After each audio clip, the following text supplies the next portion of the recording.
Going to work in the morning for many librarians may sometimes seem like getting ready for battle.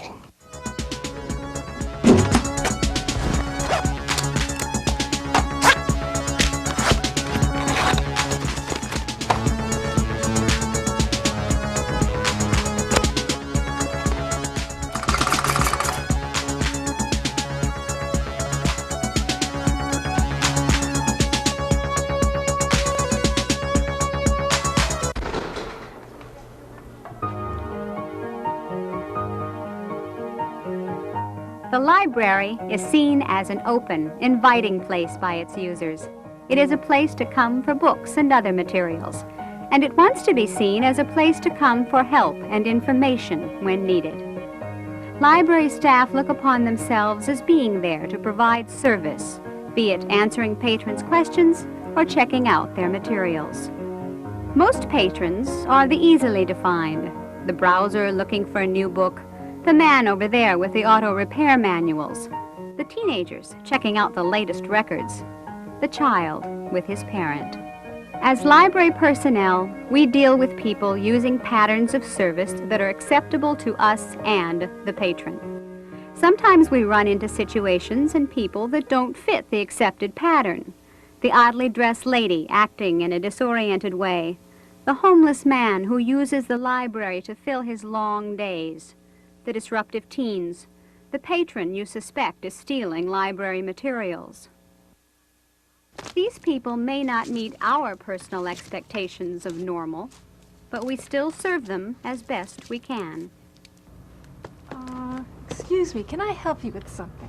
I'm only browsing. I'm doing very well, thank you. Oh, well, that's good, but... When the behavior becomes a source of concern to staff and or the public, it must be examined and addressed. Television's broken. Communication among staff members is absolutely necessary when dealing with a recurring problem situation. Yes, we've had to deal with her before. She's a little strange, but seems perfectly harmless. I found the best way is to approach her and very firmly tell her what we expect from her while she's in the library. I'll keep that in mind. Communication provides a forum for finding the best way to deal with a problem situation and allows us to express our feelings. By conferring with other staff members, a consistent plan of action can be formulated. But when does eccentric behavior become problem behavior? Where do we draw the line? All types of people use the public library. This includes people known as mentally ill or emotionally disturbed. In most instances, these people do not pose any risk to the library staff or to the users of the library. Sometimes what happens is that these people will display bizarre mannerisms. They will inappropriately smile, laugh, or even grimace. At times they have neuromuscular problems that make them stick out.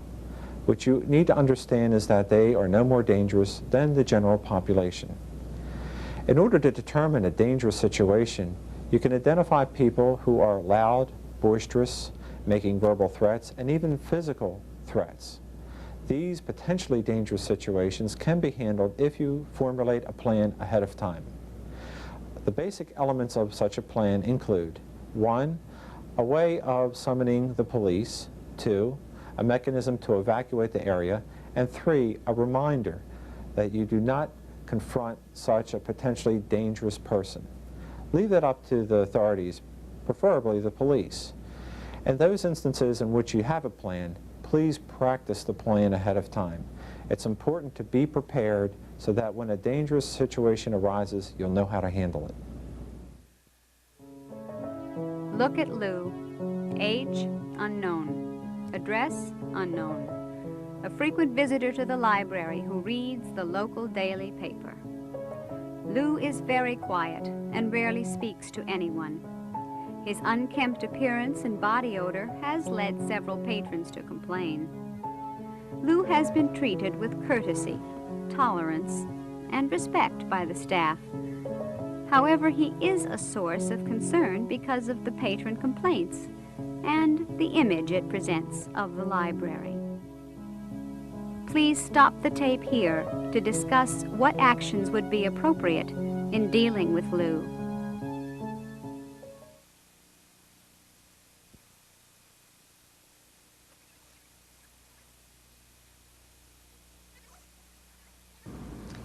Let's talk about three groups of problem patrons: lawbreakers, thieves, and sleepers. If a patron is breaking a law, the police should be called. It's a good idea for library staff to be familiar with state laws and local ordinances which define misdemeanors such as disturbing the peace and loitering, and more serious crimes such as assault and battery. The library probably is within its rights to have persons acting unlawfully removed by the police or the library's security force. In some cases, it may even be imperative that the library remove such patrons for the safety of others. Some state laws permit libraries to suspend a problem patron's library privileges upon notice to the patron. Of course, such policies must be uniformly applied to avoid charges of discrimination against particular groups. If you suspect that someone is stealing or mutilating library materials, call the police. Detaining suspects without the police may give rise to civil liability to the patron for false arrest or unlawful detention, although some states, like New York and California, allow librarians to detain suspected library thieves. The last group, the sleepers and smellers, poses the most legal risk for librarians. The ACLU takes the position that it is not legal to throw such people out of the library unless they are also disturbing the peace. Disturbing the peace is somewhat of a catch-all in many states, but it probably does not include smelling or even snoring loudly. Merely asking such people to leave, assuming it is done quietly and without public embarrassment, probably will not give rise to a valid legal claim. On the other hand, loudly calling someone a deviant or otherwise publicly defaming their character is slander.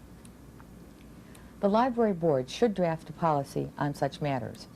Reasonable library regulations have the force of law in those states which authorize the board of directors to adopt such rules. Sensitivity to library patrons' legal rights is important. Well-established policies and procedures, uniformly applied, won't make problem patrons go away, but should guide staff in dealing with them considerately and legally.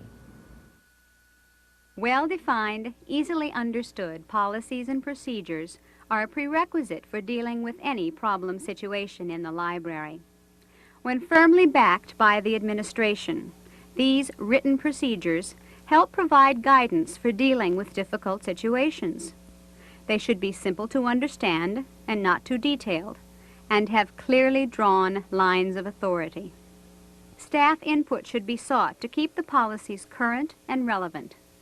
The local government attorney can act as counsel for drawing up these policies and help to answer staff questions. Her name is Jane. She too is a frequent visitor to the library. Run for your life. You better run for your life. She acts in inappropriate ways, mutters to herself, sometimes holds complete conversations with someone who is not there. Staff feel that Jane is not dangerous. Recently, however, she has approached several patrons and told them about their impending doom if they did not repent. Jane has not broken any library rules. The problem perceived by staff is her odd behavior and that patrons appear uncomfortable around her. Please stop the tape here to discuss your reactions.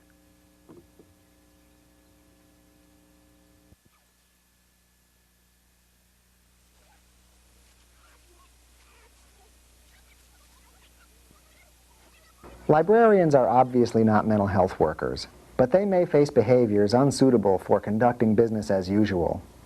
Keeping several general guidelines in mind will help properly assist the problem patron and maintain a suitable library atmosphere. Provide a sense of being in control of the situation without escalating the problem behavior. Speak in a soft yet firm and assertive voice and maintain good eye contact. Keep interactions and options simple. This avoids overwhelming the patron and provides a clear focus for behavior. Breaking down complex or confusing requests into small or sequential steps also increases the chances of both the patron's success in their research and a positive interaction with staff. Be consistent. Contradictory messages from the same or multiple staff can create a great deal of distress for an already troubled person. Good staff communication is essential. Reinforce appropriate behavior. Thanking a normally intrusive patron for waiting or commenting favorably on the proper return of periodicals by typically inconsiderate patrons will help generate more such appropriate behaviors in the future.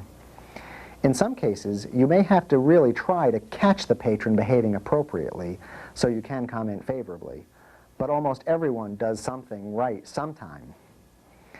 Breaking your idea of desired behavior into smaller and more achievable steps and reinforcing each of those over time is another way to help teach proper behavior.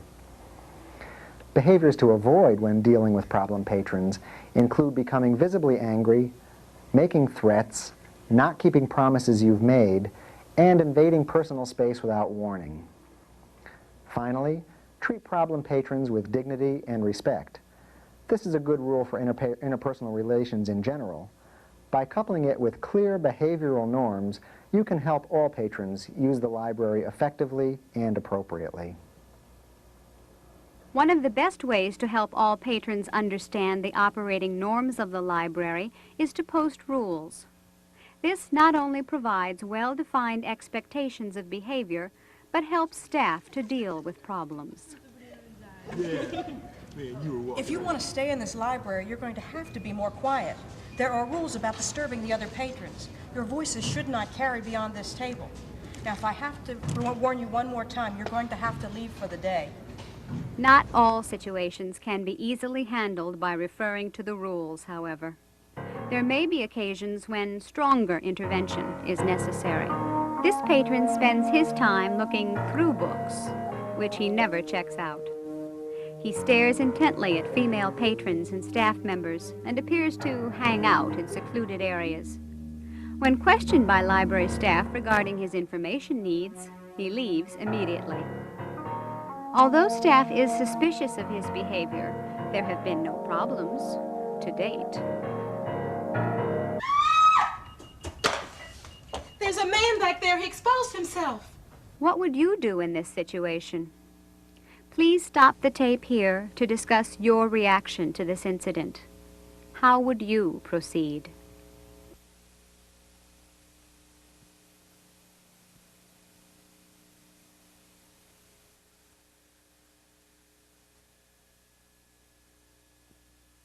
The incident with the flasher could possibly have been avoided if the librarian had contacted the police with her suspicions about the subject.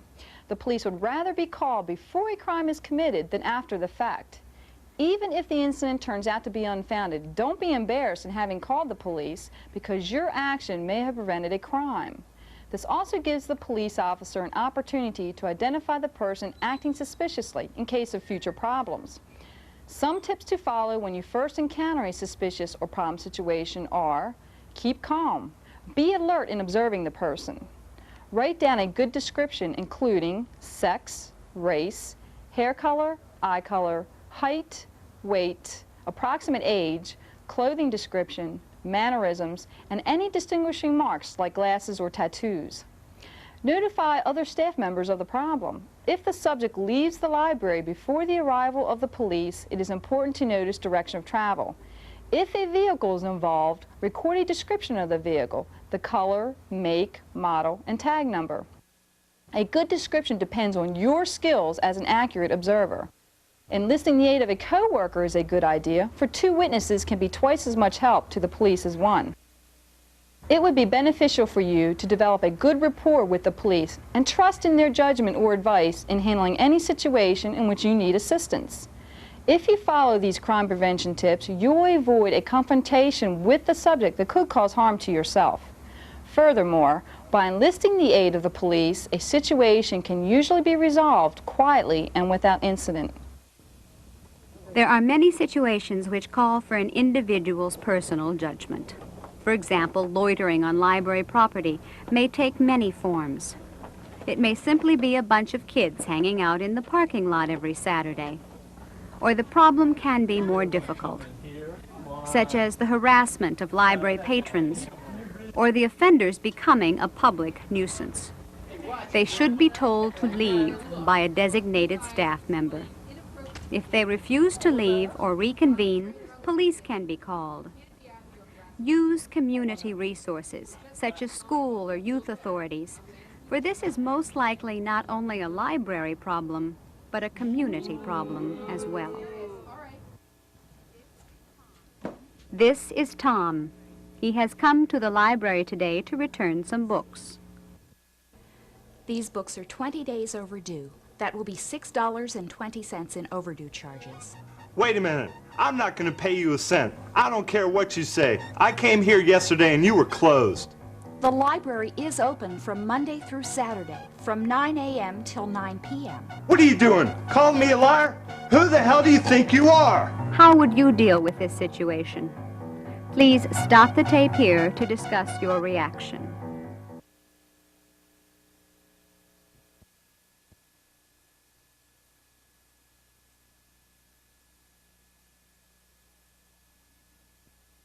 What are you doing? Calling me a liar? Who the hell do you think you are? Would you like to speak with my supervisor? Maybe she can help you. How'd you like to speak to this? All of you! What would you do if faced with this situation? Assume that this is a busy day with patrons at nearby tables. Please stop the tape here to discuss your reactions.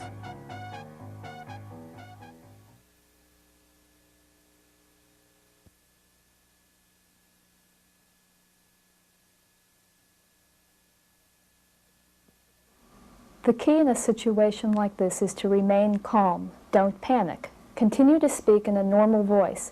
Do not attempt to physically overpower the person or touch him in any way. In a life-threatening situation, do not waste time looking for a librarian who's in charge. Call the police immediately. Emergency numbers should be clearly posted on every phone in the library. When you phone the police, give them your name, library branch, and street address. Be specific about the problem and emphasize that immediate help is needed. Another key in a dangerous situation is teamwork. Staff should try to take protective measures to safeguard library users and other staff until the police arrive. Staff members need to be prepared to do this calmly and quickly. Finally, don't forget to leave the person a way out. Never block his escape route. It's the end of a long, long day.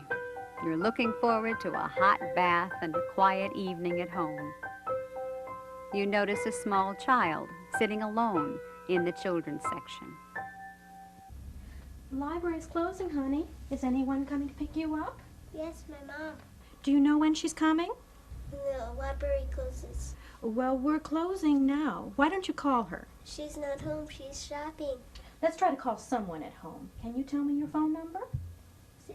A young child should not be left alone. Library procedures should detail who is responsible and how to take care of an unattended child. If a parent or guardian cannot be located, procedures should list proper authorities to contact. We have all fantasized about the ways we could deal with problem situations in the library. In real life, we deal with difficult situations every day and in as logical a manner as possible. By using good policies and procedures, communicating with other staff members, remaining cool and calm, and using common sense, we can deal with any situation. We are not social workers, not counselors, and do not arbitrarily enforce rules. We are the library staff, with the job of serving the public as effectively and efficiently as possible.